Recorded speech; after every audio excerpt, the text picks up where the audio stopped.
사운드가 상당히 중요한 영화예요. 소리를 반드시 크게 하고 보셔야 되는 영화. 사운드가 주는 메시지들이 있어요. 근데 1920년대 독일 그 표현주의 영화들에서 이렇게 많이 차용한 듯한 그런 장면들이 있어요. 아니, 며칠째 비가 계속 오니까 너무 우울해가지고 비가 오면 집에 있을 수밖에 없잖아요. 그렇죠. 집에 있을 때는 주로 뭐 하시나요? 있으면 이제 자주. 그럴 수 있죠. 아닌데, 네, 농담이고요. 뭘 봐야겠네요. 우울한 기분에 침전될 수 있는 그런 영화들을 한번 찾아보는 것도 괜찮을 것 같아요. 근데 오늘 예술 영화를 추천을 해주시기로 했는데 예술 영화 자주 보세요? 무지막지하게 많이 봅니다. 예술 영화라고 하면 좀 더 우리가 놓쳤던 부분들 있잖아요. 정서적이든 사실이든 간에 어떤 그런 부분에 있어서 좀 더 포커스를 맞추는 영화라고 봐야 될 것 같아요. 제가 최근에 타오르는 여인의 초상을 봤는데 코로나 때문에 영화관에 계속 재개봉을 되게 많이 하더라고요. 예술 영화 보고 싶으신 분들은 요즘이 가장 적기가 아닌가. 셀린 시아마 감독이 올해 극장가의 주요 키워드예요. 감독이 옛날 영화들이 네. 잇따라서 개봉을 해요. 맞아요. 톰보이? 네, 톰보이가 개봉했고 지금 워터 릴리스라고 데뷔작까지 이번 여름에 개봉을 합니다. 그래서 넷플릭스에도 이런 예술 영화들이 많잖아요. 네. 가장 먼저 소개해 주실 작품은 뭔가요? 나라랜드의 감독인 데이미안 셔젤 감독이 드라마를 만들었어요. 디에디. 네. 어떤 내용인가요? 디에디는 예술 드라마라고 할 수가 있습니다. 되게 음악이 있고요, 음악? 꿈이 있고 좌절이 있고. 이거 라라랜드 아닌가요? 네, 그렇죠. 나라랜드는 그래도 좀 경쾌한 그쵸. 영화이잖아요. 이 영화는 경쾌하기보다는 정말 현실감이 있는 영화입니다. 파리의 에디라는 재즈 클럽을 배경으로 해서 이야기를 전개를 하거든요. 재즈 음악을 하는 비주류 인생들에 대한 이야기이거든요. 음악인들의 힘겨운 삶을 이렇게 그린 영화라고 했잖아요. 뭐 돈을 못 벌어서. 돈을 못 버니까 이제 무리하게 이제 일들을 벌리게 되죠. 이제 무리하게 일들을 벌리게 된다는 건 범죄 조직이 이제 거기 끼어들게 되고 이제 살인 사건이 발생하게 되고 우리 흔히 생각하는 범죄 드라마의 어떤 서술 구조를 또 따라가지도 않아요. 그러다 보니까 처음에는 좀 낯설고 못 따라가는 부분도 있겠죠. 데이미안 셔젤의 어떤 서술법 익숙해지면 드라마의 감정선들을 따라갈 수가 있게 되겠죠. 데이미안 셔젤의 아버지가 프랑스계예요. 데이미안 셔젤이 프랑스 문화에 영향을 받았거든요. 그리고 나라랜드의 상당 부분이 자크드미 감독의 영향을 받았거든요. 자크드미 감독이요, 프랑스 뮤지컬 영화의 어떤 대부 같은 감독이거든요. 이 프랑스 사랑이 이 드라마 디에디에도 그대로 절절히 녹아 있습니다. 원래 데이미안 셔젤이 재즈 뮤지션이 되고 싶어 했었죠. 본인이 이제 고등학교 때도 재즈 밴드 활동하고 이제 그러니까 우리로 치면 재즈 동아리라고 해야 되나요? 근데 그런 경험 자체를 녹여서 만든 게 이 플랫이거든요.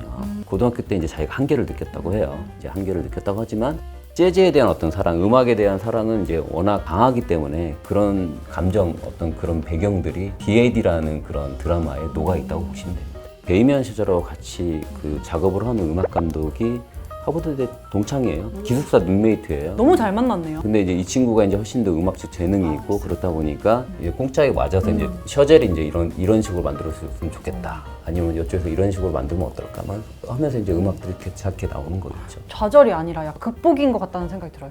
셔젤이 정말 만들고 싶었던 음악과 관련된 이야기는 이 디에디가 아닌가 그런 생각이 들어요.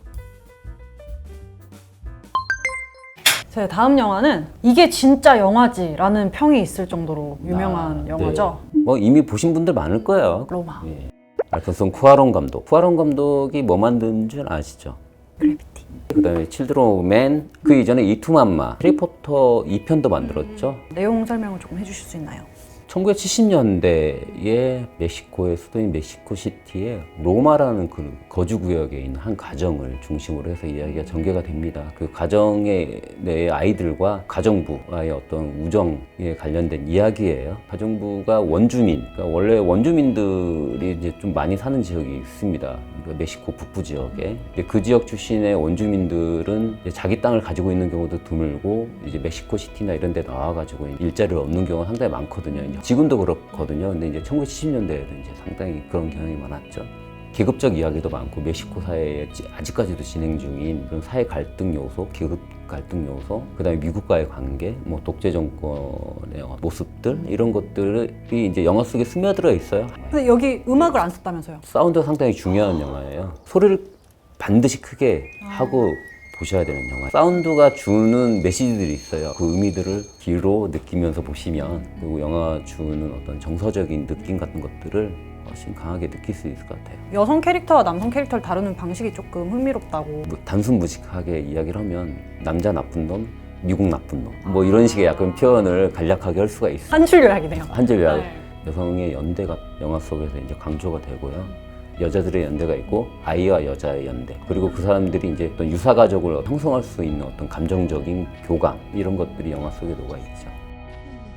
앞으로도 이 험난한 세상을 살아가야 되는데 어떻게 사람들하고 연대해야 되는가에 대한 어떤 메시지 같기도 하고요. 나쁜 사회 속에서 살아갈 수밖에 없는 상대적 약자들의 어떤 연대 같은 것들, 뭐 이런 거를 우리가 읽을 수가 있죠.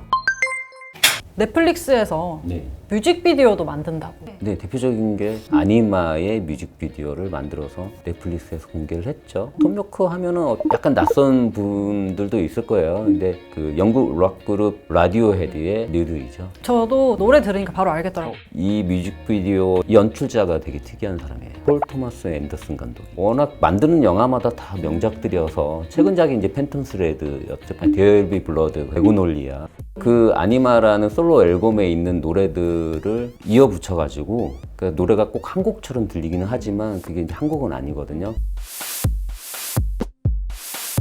그리고 사랑 이야기 같은 그런 스토리 보면서 느낄 수가 있습니다. 그리고 여러 가지 이제 삶을 살다 보면 뭐 일상에 억눌리면서 살잖아요. 그런 사람들에 대한 이야기도 익힐 수도 있고요.